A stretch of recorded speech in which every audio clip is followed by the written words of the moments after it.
Ever feel like you're living someone else's story? Mm.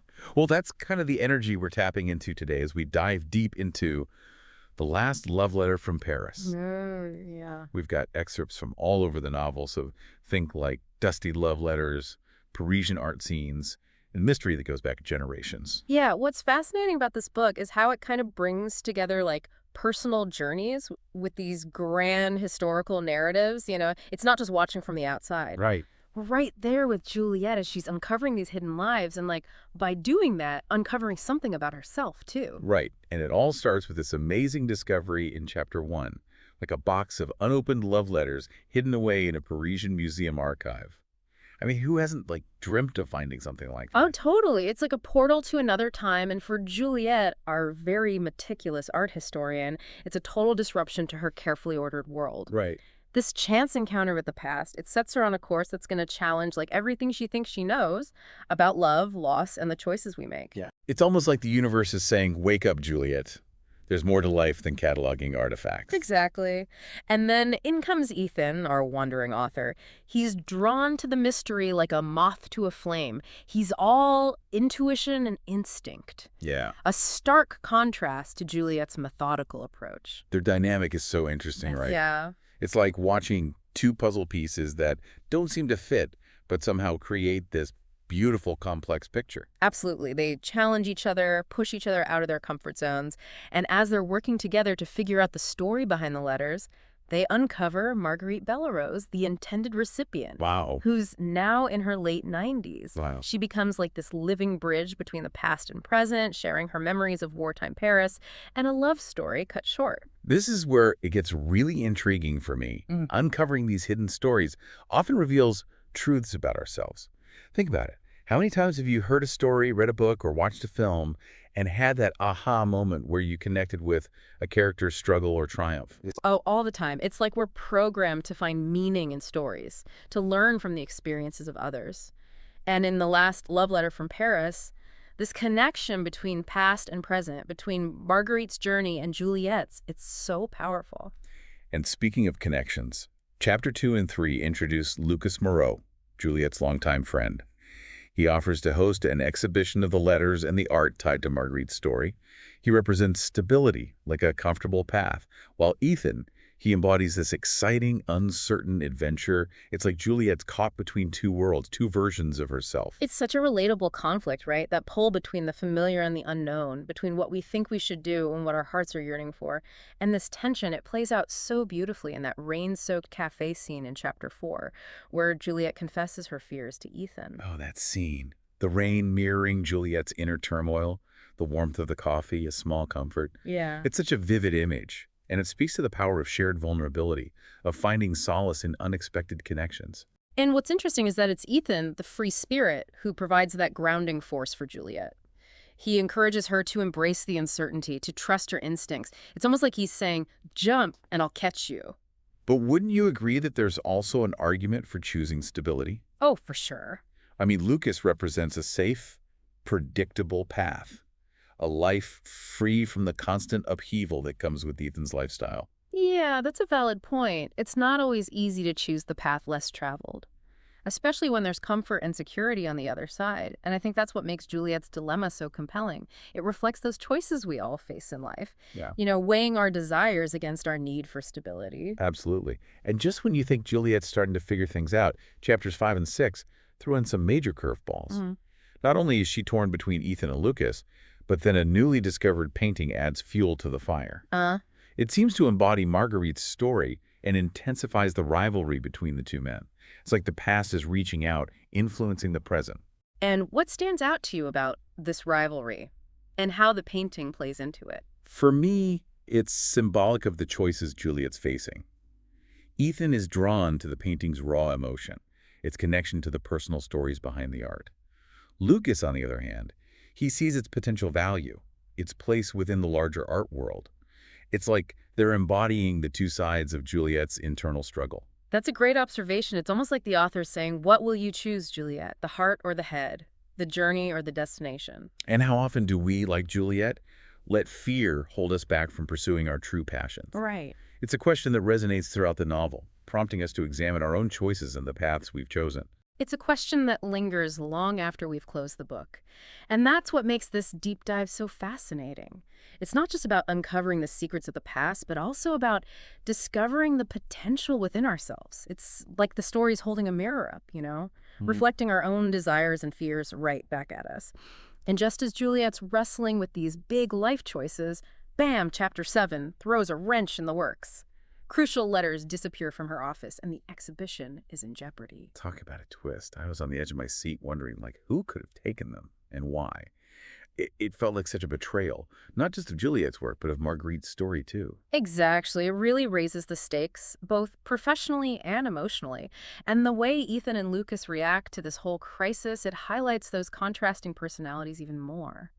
Ethan, always the optimist, dives right in to help Juliette find those missing pieces, while Lucas, much more pragmatic and cautious, he focuses on damage control and protecting the exhibition. It's like they're embodying two totally different ways of problem solving, Yeah. Ethan's all instinct and action, while Lucas is more logic and strategy. And Juliette, caught between these two forces, has to find her own way forward. She's not just dealing with the practical implications of the missing letters, but also the emotional turmoil of her feelings for both men. Oh, yeah. It's a lot to process. Absolutely. And in the middle of all this chaos, Ethan just drops a bomb. He's leaving Paris soon for a new project. Yeah. It's a real turning point in their relationship. Forces Juliette to confront her own desires and make a choice. Right. Does she stay in the comfort of her Parisian life with Lucas, or take a leap of faith and follow Ethan into the unknown? Chapter 8 really digs into those emotional complexities of this love triangle. We see Juliette having those heartfelt conversations with Marguerite, who encourages her to listen to her heart and not let fear control her choices. Marguerite's wisdom, her own experiences with love and loss, they provide a guiding light for Juliette as she navigates this difficult terrain. It's like Marguerite saying, "I've been there, Juliette. I know what it's like to have your heart broken, to lose everything. But I also know that love is worth the risk." And wouldn't you agree there's a certain parallel between Marguerite's wartime experiences and the challenges that Juliette's facing right now in the present? Oh, for sure. Both women are confronting situations that force them to choose between love and security, between holding on and letting go. It's almost like history is repeating itself, but with a different background. And I think that's one of the most powerful things about this novel.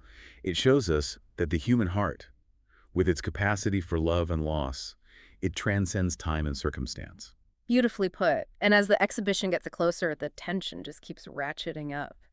In Chapter 9, we see Juliette grappling with her feelings while she's also trying to salvage the exhibition. She's determined to make it a success, not just for herself, but for Marguerite, whose story deserves to be told. It's a real testament to Juliette's resilience, her refusal to be defeated by setbacks. I love how you described it as a testament to Juliette's resilience. That's exactly what it is. I mean, she could have easily crumbled under the pressure, given up on the whole exhibition, and retreated to the safety of Lucas's world. But she doesn't. Yeah. She pushes forward, drawing strength from Marguerite's story and her own growing sense of self. And that's where Chapter 10 takes us, to the opening night of the exhibition. It's a pivotal moment, a real culmination of all those emotional and professional challenges Juliette's had to face. Right. The gallery's buzzing with excitement, and even Marguerite herself is there, a living testament to the power of memory and resilience. But there's this, thick air of unspoken tension between Juliette, Ethan, and Lucas. I can only imagine the emotional roller coaster Juliette must have been on that night. It's like all the threads of the story are coming together. The mystery of the missing letters, the love triangle, the weight of history, and Juliette's own journey of self-discovery. It's a beautifully crafted scene filled with symbolism and unspoken emotions. Yeah. And as Juliette's giving her speech, she talks about how those letters have shown her that love demands sacrifice and the strength to make those hard choices. It's almost like she's foreshadowing her own decision, her own declaration of independence. So the big question is, who does she choose? Well, that's where the novel keeps us guessing, at least for now.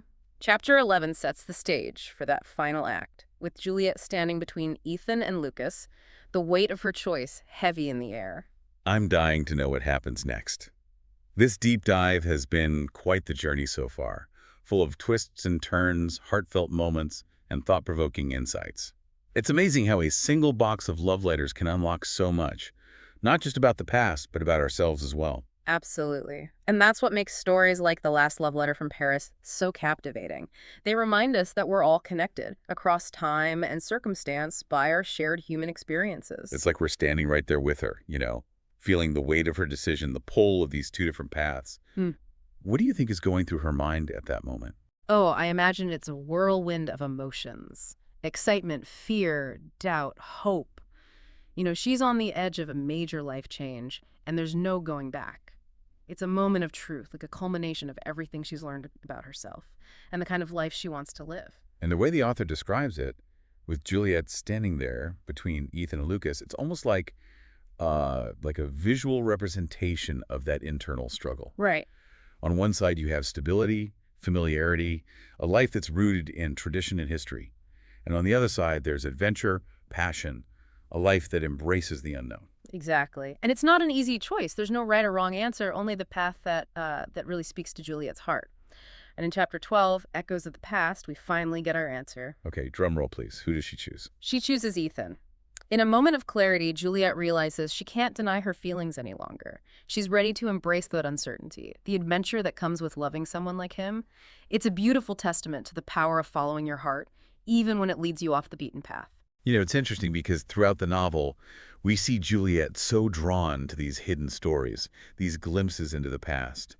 And in a way, her choice to be with Ethan, it's like embracing her own hidden story. Right. The part of herself that yearns for something more than the predictable, comfortable life she's always known. I love that connection. It's like she's finally stepping into her own narrative, becoming the author of her own story.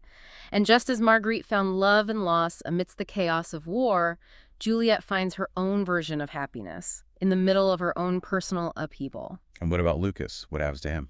Lucas, ever the gentleman, he accepts Juliette's decision with grace. There's a sense of melancholy, of course, but also a deep respect and understanding. Their friendship stays strong, but their paths diverge, each pursuing their own version of fulfillment. It's a bittersweet moment, but it feels authentic, doesn't it? Sometimes love means letting go, even when it hurts. Absolutely. And as we move into chapter 13, New Beginnings, we see Juliette and Ethan embarking on their new adventure together. Their love story kind of intertwined with the echoes of the past, but firmly rooted in the present.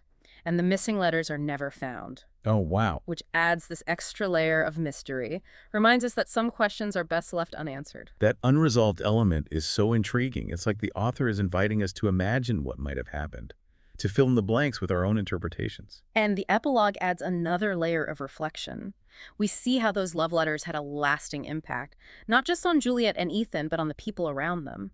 It's a reminder that even the smallest actions can ripple across time and generations. What a powerful thought. So as we wrap up this deep dive into The Last Love Letter from Paris, what's the one thing you hope our listeners take away from this story? For me, it's the idea that uncovering hidden stories, whether they're from the past or within ourselves, can lead to real, profound self-discovery and growth. Juliette's journey reminds us that it's never too late to rewrite our own narratives, to embrace the unknown, and to choose love over fear. Beautifully said.